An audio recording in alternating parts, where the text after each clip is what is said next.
Bienvenue dans le Business Club de France des entrepreneurs. Direction Soissons dans cette émission pour découvrir l'entreprise Triangle qui fabrique depuis 40 ans des enceintes acoustiques haut de gamme. Hugo Decelle, son président, est notre invité. Dans notre rendez-vous éco-région, nous irons à Perpignan pour découvrir Bassmi, un objet qui transforme la musique en sensation.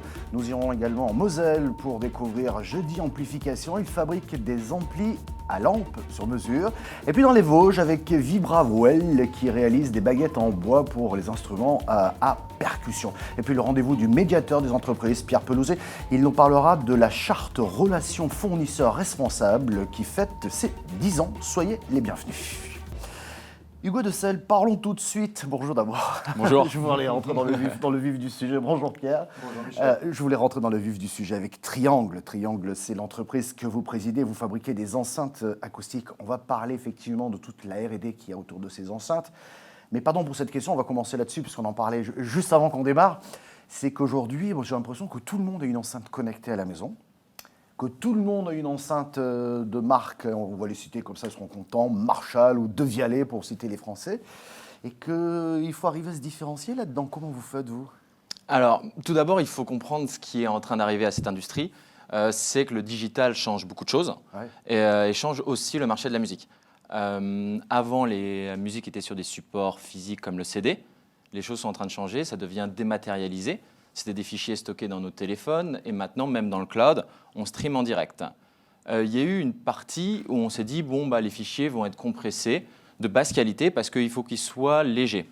Donc, à ce moment-là, Triangle n'a pas souhaité rentrer dans ce marché et a continué, durant ces dernières années, à faire des enceintes traditionnelles dans le positionnement haut de gamme parce que nous, le vecteur de qualité, c'est la chose la plus importante. Donc, on a dit à nos clients, restez sur les amplificateurs des lecteurs CD classiques et des enceintes traditionnelles. Les choses sont en train de changer. Car un peu à l'image de la télé, qui est aussi 4K, donc avec des images maintenant de haute résolution, on voit que le son peut devenir aussi de haute résolution. C'est-à-dire qu'on peut mettre plus d'informations dans un fichier sonore et on va même pouvoir aller au-delà de la qualité CD. Ouais. Alors, quand je parlais des enceintes connectées qui se vendent, vous en faites aussi, on va être très clair. Et moi, j'aime beaucoup, je le trouve super joli, c'est la gamme AIO3, si on dit comme ça ? Exactement, AIO. Voilà, mais elles sont très jolies. Enfin, je veux dire, vous avez vraiment travaillé le design au-delà de la qualité sonore. Il faut savoir que c'est un marché énorme. 200 millions d'enceintes connectées ont été vendues dans le monde en 2019.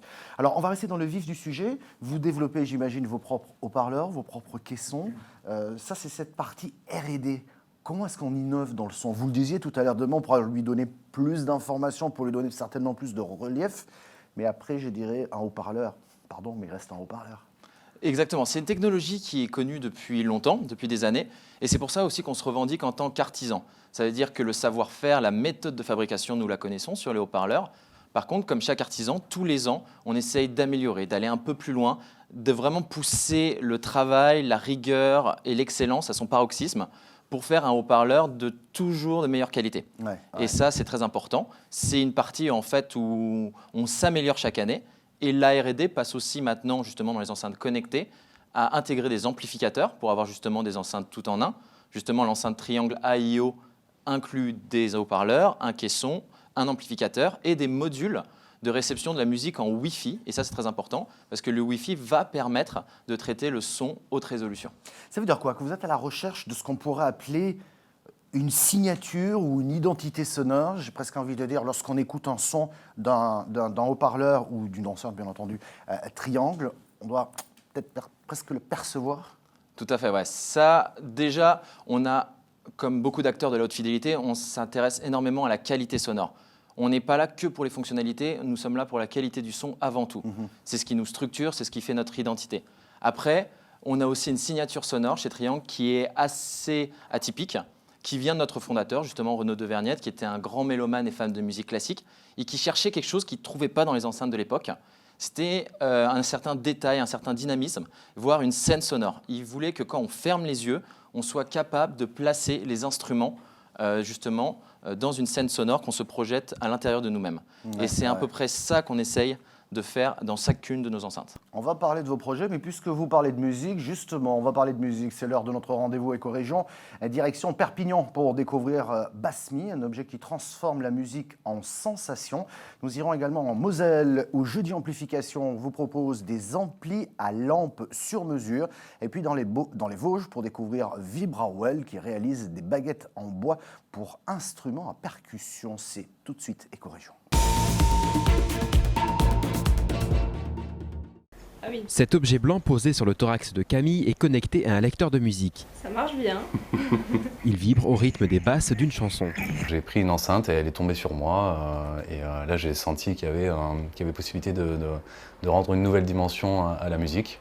Donc j'ai commencé à bricoler, à préparer un prototype et j'ai créé Basmi qui permet effectivement de ressentir la musique et non pas que de l'écouter. La musique et qui plus est la guitare.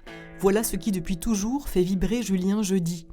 En quête du son idéal, passionné par la technique, il s'est lancé dans la fabrication de ses propres amplis à lampe. L'idée, c'est de vraiment apporter la personnalisation, on va dire, c'est l'ampli qui va s'adapter à l'artiste et pas l'inverse. Du revêtement jusqu'à la grille, en passant par les boutons ou la façade, rien n'est laissé au hasard. Le design est soigné et adapté à chacun. Comptez en moyenne 2 000 € pour un ampli Jeudi Amplification, avec le gage de faire frémir votre guitare de plaisir. Un seul et même instrument, mais des dizaines de sonorités différentes. Après là c'est des baguettes donc, de vibraphone, donc celle-là c'est plutôt dédiée à la partie intermédiaire. Donc celle-là voilà, c'est un mélange de dur et de grave. Ce mariage si singulier, c'est à la baguette qu'on le doit.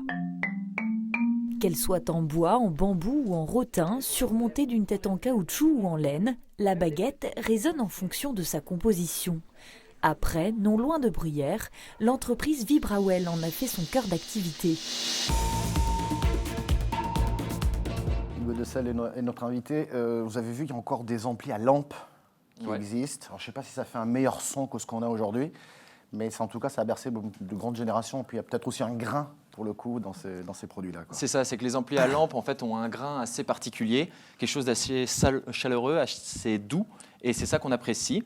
Ça a des défauts, c'est pas très efficace énergétiquement parlant, mais ça a cette sonorité. Donc des fois, justement, ce qui est bien dans la haute fidélité, c'est qu'on va marier des amplis à des enceintes. Ouais. Justement, triangles, les enceintes triangles, historiquement, fonctionnent bien avec des enceintes à lampe, des amplificateurs à lampe, je veux dire.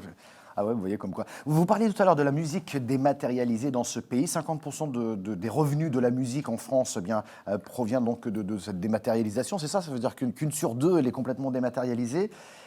Et quand on l'écoute, c'est 85% de la musique qui est écoutée en streaming aujourd'hui. Oui, tout à fait. Effectivement, parce que de toute façon, plutôt qu'avoir payé 20 € un CD, en avoir énormément, les perdre, les abîmer, finalement, numériser, c'est très intéressant, d'autant plus que la fonctionnalité du streaming nous offre des millions de titres. Donc c'est une chance inouïe finalement pour tout amoureux de la musique de consulter beaucoup de titres. C'est clair, il n'empêche que la plupart de ces services de streaming n'ont pas forcément une qualité sonore extraordinaire.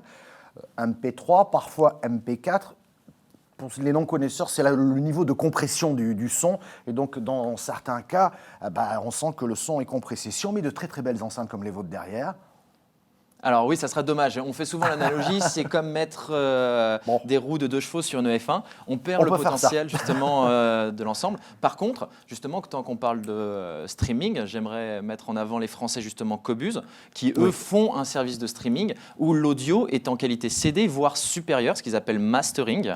Et parce qu'une nouvelle norme de produits justement de fichiers numériques émerge, qui s'appelle la norme iRes. Et justement, nos enceintes IO sont certifié iRes, et donc du coup, nous, ce qu'on conseille, c'est de consommer la musique du service de streaming qui permet de faire de bonne qualité. Comme ça, vous exploitez le plein potentiel de notre enceinte. C'est bien d'avoir cité les Français de Qobuz. Vous êtes à Soissons, l'entreprise est à Soissons. C'est historiquement Soissons parce que c'est Soissons ou c'est par hasard, c'est quoi? C'est historiquement Soissons parce que c'est Soissons. Ça a commencé parce là-bas. Parce que c'est le fondateur qui a créé la société. Il y a eu des réflexions pour créer d'autres pôles et finalement, on s'est rendu compte que c'est une société artisanale et qu'il est très important d'avoir une identité et d'un savoir-faire. On a certains membres de l'équipe qui ont 33 ans d'expérience dans la fabrication des enceintes et c'est une plus-value énorme pour nous. Ouais. Donc finalement, une partie de l'identité soissonnaise, c'est Triangle et Triangle, c'est Soissons. C'est indissociable. C'est clair. Vos projets, la feuille de route maintenant ? Alors justement, on va dire qu'on a 2 axes très différents l'un de l'autre. On développe de plus en plus les enceintes connectées. Comme vous l'avez dit, c'est la tendance la plus importante. Donc notre gamme IO va s'étoffer avec des produits plus grands et plus petits parce qu'ils sont aussi multi-room, donc ils vont dans toute la maison. On peut en mettre dans le salon, dans la cuisine, dans la chambre et tout piloter avec une application.